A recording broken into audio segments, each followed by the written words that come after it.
Saya Lita Rahmiati, Kepala Balai Pelestarian Kebudayaan Wilayah 8, Kementerian Kebudayaan.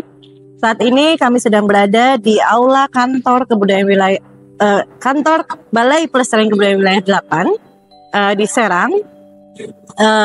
Aula ini kami beri nama Gedung Halwani Mihrab. Kenapa kami kasih nama Halwani Mihrab ini? Karena beliau adalah salah satu kepala pertama yang ada di Serang, Banten ini, dan juga orang tua yang dulunya sebagai pelopor salah satu pemajuan kebudayaan yang ada di Banten.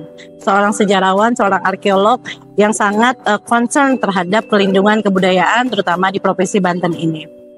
Dan saat ini kami sedang melakukan kegiatan yang kami beri tema Wates Lengkah, menghadirkan kebudayaan inklusif, karena di sini kami menghadirkan beberapa hasil karya dari anak-anak yang penuh dengan keistimewaan dalam rangka Hari Disabilitas Internasional pada tanggal 3 Desember kemarin.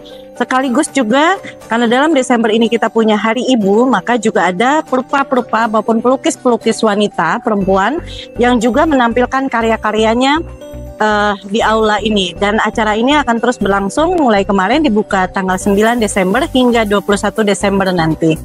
Ada berbagai macam acara mulai dari workshop gerabah yang cukup terkenal dari Banten ini yaitu dari Bumi Jaya, dan juga pelakunya adalah seorang perempuan hebat berasal dari Bumi Jaya. Kemudian kami juga punya workshop wastra, melukis wastra, itu juga dari perempuan-perempuan hebat yang bergerak di bidang wastra dan lukisan.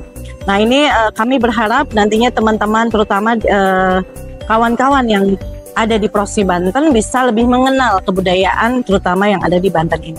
Selain itu kami juga menampilkan ada dua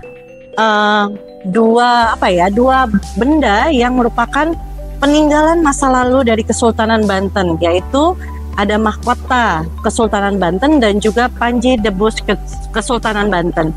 Ini merupakan hasil kerja dari tim Balai Pelestarian Kebudayaan Wilayah 8 dalam mereplika kedua benda tersebut yang aslinya terdapat di Museum Nasional. Sehingga apabila teman-teman Banten yang ingin melihat atau mengetahui seperti apa sih mahkota dan juga panji ini pada masa lalunya, bisa juga hadir di aula ini, akan kami tampilkan sampai tanggal 21 nanti, tapi setelahnya tetap bisa dinikmati oleh Bapak Ibu sekalian, kawan-kawan semua di Museum Situs Keperbakalan Banten Lama yang juga di dalam pengelolaan Balai Pelestarian Kebudayaan Wilayah 8. Mungkin itu yang dapat kami sampaikan saat ini. Datangi aula kami, datangi acara pameran dan juga bisa datangi acara pameran kami sehingga bisa menambah pengetahuan untuk semua orang, terutama juga untuk warga Banten untuk lebih mengenal kebudayaannya sendiri.